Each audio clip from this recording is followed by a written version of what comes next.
Alright, I tried to put it in context, but I went on and on. But so, real quick, The Shawnees and the War for America by Colin G. Calloway. And this is chapter 3, page 43. The Travails of Cornstalk. Okay. So, Nimwa, the brother of the Shawnee chief Cornstalk and a prominent leader in his own right, had made peace with the British at Fort Pitt in the spring of 1765, but he had few illusions about his new friends. Now, 3 years later, he was back at Fort Pitt in conference with the British. You think yourselves master of this country, he told them, because you've taken it from the French. You who, as you know, had no right to it, as it is the property of us Indians. Nimwa understood the threat that British power posed to Shawnee land and sovereignty. Like Cornstalk, he endeavored to protect that land and sovereignty by peace and diplomacy. But the tumult engulfing the Ohio Valley rendered such efforts futile. The Royal Proclamation of 1763 promised protection to Indian lands west of the Appalachians, but the line in the mountains did not hold. Settlers and speculators regarded lands in the West as the fruits of a hard-won victory over the French and Indians, and they resented and ignored the attempts of a distant government to restrict their access to the prize. Virginia land speculators like George Washington, Thomas Jefferson, and Patrick Henry, also slave owners, so they were land speculating, slave owning Indian killers, saw Britain's interference with their freedom to make a profit from Indian lands as an act of tyranny, to be evaded if possible, resisted if necessary. Washington told his friend and business associate, William Crawford, that he regarded the proclamation as no more than a temporary expedient to quiet the minds of the Indians, and one that must fall, of course, in a few years. And one that must, okay, so, da-da-da-da-da. Background information. Alexander McKee had a finger on the pulse of the Indian country. Alexander McKee is Simon Girty's friend. Simon Girty is a white guy who deflected over to the Indian side. McKee's mother was Shawnee, so Alexander McKee, who was a British official, his mother was a Shawnee, and he also had a Shawnee wife. By this time, she gave birth to her first child in 1769 or 1770, and he enjoyed the confidence of his Shawnee relatives. George Croghan said the Shawnees would tell McKee anything as long as they consider him as one of their own people. Shuttling between Fort Pitt and Shawnee towns, McKee reported mounting anger and a growing conspiracy with the Shawnees. At its center, the Shawnees and the neighbor complained much of the conduct of the Six Nations. In failing to protect the Shawnee lands, the British forfeited their role as fathers. So before they would have to say, you know, Father King George and then the father whatever, they would make the Indians call him their father. Some of the Indians, the Indians that say is, you know, there's only one father. The sun is the father, or the moon and the sky is my father, or the eagle is my father. Just the eagle is my father. You are not the father. So that's and that's also kind of shows you the mentality, the paternalism. You know, I am daddy and I care about you. Just do as I say, and I'll be like a benevolent father. Just be obedient, and I'll make sure you're taken care of like a nice little pet. Right. So, Shawnee Chief Red Hawk said the Six Nations had no more right to sell the country than we had. The Shawnees had listed to them while their advice was good, he said, but the power extends no further with us. So McKee and the Iroquois and stuff. British colonial authorities were unable to check the invasion of Shawnee lands. Amongst the first trespassers was Daniel Boone. So Daniel Boone, right? Fort Herod was in 1775. But Daniel Boone was trying to break in as early as 1769. And John Finley was in there in 1754 when he burnt down the last known Shawnee town in Clark County at Skippakittiki, Lower Bluefields, actually. So, 1769, John Finley comes back with Daniel Boone and a half a dozen men. So, the frontier trader John Finley, Daniel Boone, 1769, half dozen men. Here we are. They entered from North Carolina through the Cumberland Gap, and they spent the summer hunting in the game-filled forest of northern Kentucky. The Shawnees caught them in the fall. They killed one man, but they let the others go with a warning after they confiscated their furs and guns. Go home and stay there, they told Boone and his companions. Don't come here anymore, for this is the Indians' hunting ground, and all the animal skins and furs are ours. And if you're so foolish as to venture here again, you may be sure the wasp and yellow jackets will sting you severely.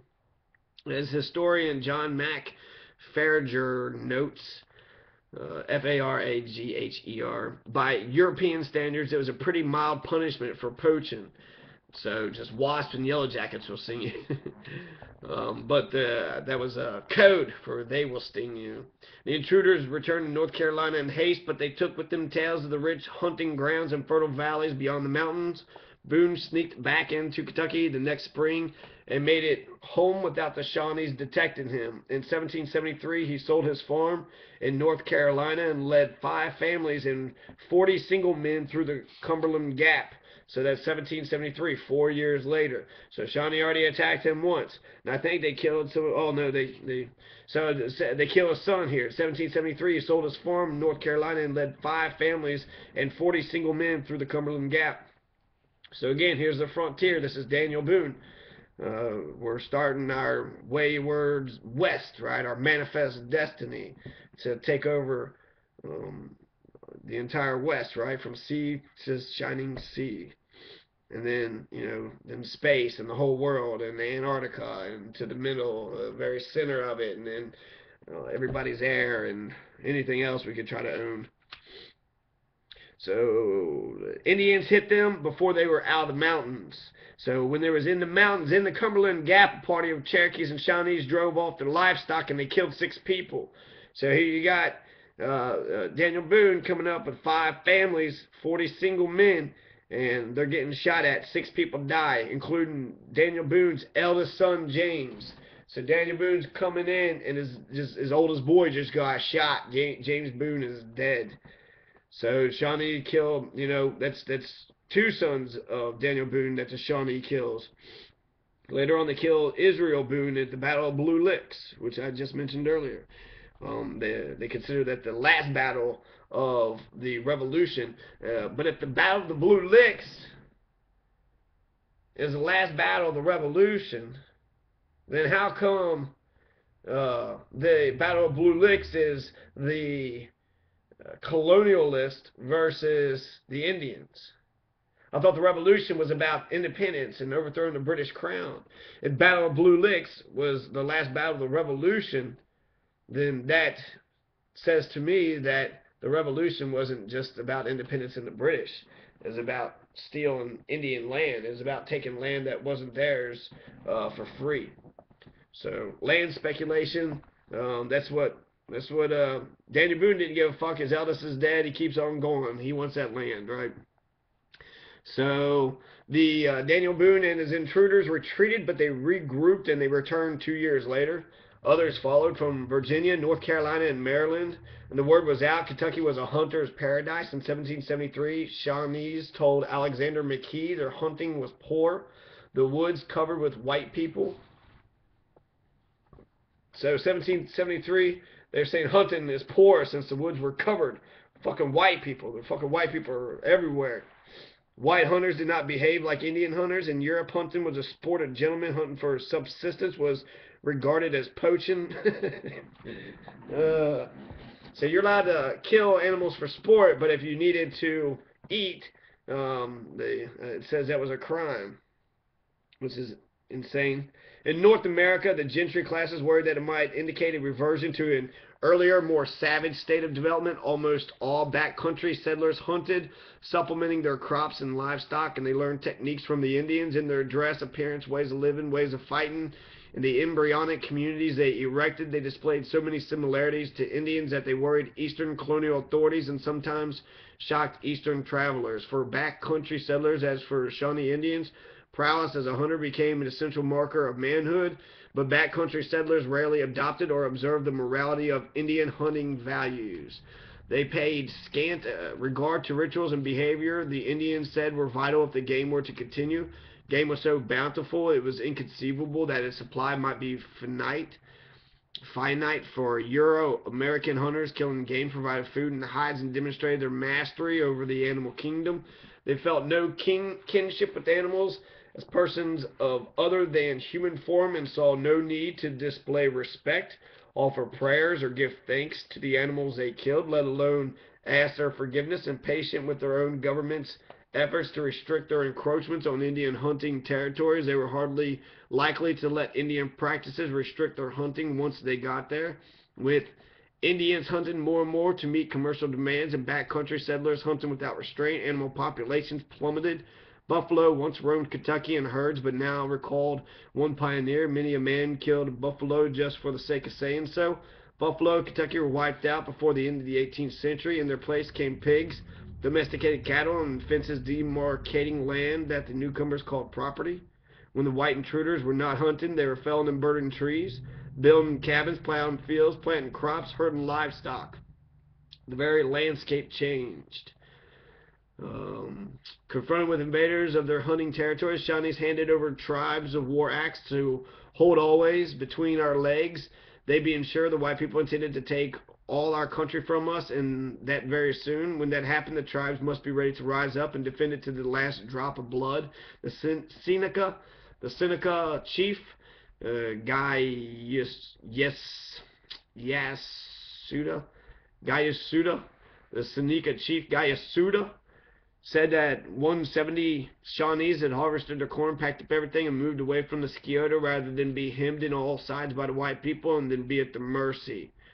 They saw no other way to escape their ruin than by removing from the Scioto and considering the whites as their enemies. Shawnee chiefs complained to Alexander McKee that white people were encroaching on their lands. The chiefs were doing their best to keep their young men in line. Could not the British restrain theirs?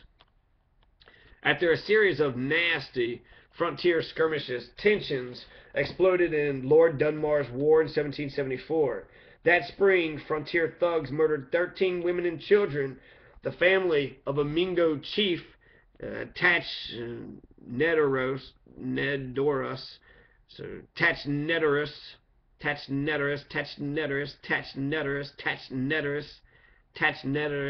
Gayasuda, and Tachnedorus, also known as John Logan. So Mingo chief Tachnedorus is also John Logan. Logan's Lament. It's a very powerful poem where he was like, what the fuck, white people? I was always nice to you. I was basically an Uncle Tom to you motherfuckers, and then you all killed my family, so, you know, you left me no choice. I gotta kill all you motherfuckers. Now, you started this shit. It's Mingo chief John Logan.